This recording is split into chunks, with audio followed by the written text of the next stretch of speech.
បាទសូមគោរពជម្រាបសួរដល់បងប្អូនប្រិយមិត្តទាំងអស់គ្នាបានថ្ងៃនេះជាសំណាងល្អដែរបានមកបាត់ដំបងបានប្រទះឃើញនៅជន្លង់ក្រហមបាទជាប្រភេទរុក្ខជាតិមួយបាទដែលកម្រនឹងបានជួបបាទថ្ងៃនេះបានជួបហើយបាទអញ្ចឹងជន្លង់ក្រហមនេះបាទគឺជាសត្វធម្មជាតិមួយមុខដែរបាទដូច្នេះបាទខ្ញុំបានឃើញហើយក៏ចាប់ផ្ដើមបាទចង់ធ្វើជាវីដេអូជូន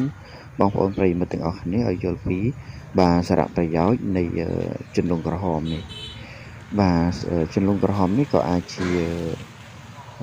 ធ្វើជាបន្លែបាទក៏ហើយក្នុងនោះបាទគឺជាឱសថបុរាណខ្មែរយើងបាទដ៏ស័ក្តិសិទ្ធិបំផុតបាទហើយនេះគឺជាដើមជន្លង់ក្រហមបាទដើមជន្លង់ក្រហមបាទហើយបងប្អូនបាទសូមបងប្អូនទស្សនានៅក្នុងរូបភាពនេះបាទឃើញថាដើមរបស់វាពណ៌ក្រហមរាងក្រមៅបាទឯស្លឹករបស់វាវិញពណ៌បៃតងចាស់ហ្នឹងហើយក្រាស់បាទខ្មែរយើងភាគច្រើនហៅថាបាទជន្លង់ក្រហមបាទជន្លង់ក្រហមនេះបាទយើងបាទយកវាទាំងដើមទាំងឫសបាទបុកហើយយើងពូតយកទឹកបាទដើម្បីឲ្យកុមារផឹកដើម្បីបញ្ចុះកម្ដៅហើយយើងបុកពូតយកទឹកបាទដើម្បីឲ្យស្ត្រីដែលគាត់កំពុងតែសម្រាលកូនពិបាកហ្នឹងបាទឲ្យគាត់ផឹកទៅដើម្បីជាការងាយស្រួលក្នុងការបាទសម្រាលកូនហ្នឹងហើយមួយទៀតបាទហើយយើងយកតែស្លឹកស្រស់ៗរបស់វាហ្នឹងបាទយកស្លឹកស្រស់របស់ជន្លង់ក្រហមហ្នឹងបាទយើងបុកបាទធ្វើជាជែលបិទលើក្បាលរបៀបជែលបិទបញ្ចុះកម្ដៅដែលយើងទិញនៅផ្សារហ្នឹងប៉ុន្តែ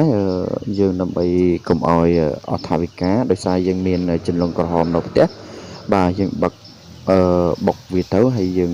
យកវាទៅបំពងលើក្បាលកុមារបាទដែលកំពុងតែក្តៅខ្លួនហ្នឹងបាទគឺវាអាចជួយបន្ថយកម្ដៅបានហ្នឹងហើយងាយបាទស្រួលបាទសម្រាប់ជាថ្នាំបញ្ចុះកម្ដៅបាទទៅលើកុមារហើយអ្វីដែលជាសំខាន់ជាងគេនោះគឺផ្លែរបស់ជន្លង់ក្រហមបាទ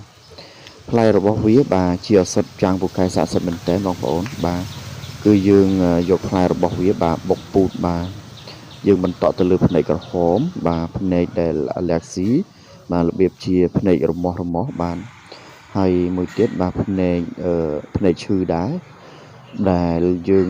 ក្រហមហើយមានឡើងគ្រាប់នៅក្រោមត្របកភ្នែកក្រោយពីពេលដែលយើងធ្មេចភ្នែកបើកភ្នែកដែលយើងមានអារម្មណ៍ថាហាក់បីដូចជាមានគ្រាប់ខ្សាច់នៅក្នុងហ្នឹងបាទសម្រាប់ភ្នែកឈឺទាំងអស់នេះបាទដែលមានជំងឺទាំងអស់នេះបាទវាលែងជាបញ្ហាសម្រាប់បងប្អូនប្រិយមិត្តទាំងអស់គ្នាទៀតហើយបាទដោយគ្រាន់តែយកផ្លែរបស់ជន្លង់ក្រហមបាទបុកពូតយកទឹកនិងទឹកហើយយើងទុកឲ្យវាថ្លាបាទយើងយកទៅបន្តទៅលើភ្នែករបស់បងប្អូនដែលមានបញ្ហាជំងឺបាទ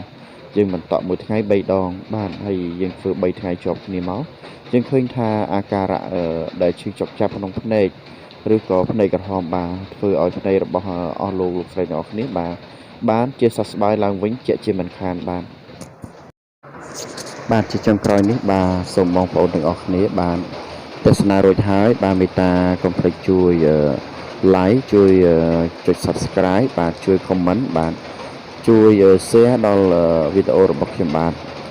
ខ្ញុំបាទនឹងខិតខំបាទរិះរកនៅរុក្ខជាតិឱសថបុរាណផ្សេងទៀតដើម្បីចែកជូនដល់បងប្អូនទាំងអស់គ្នាទស្សនាបាទសូមអរគុណ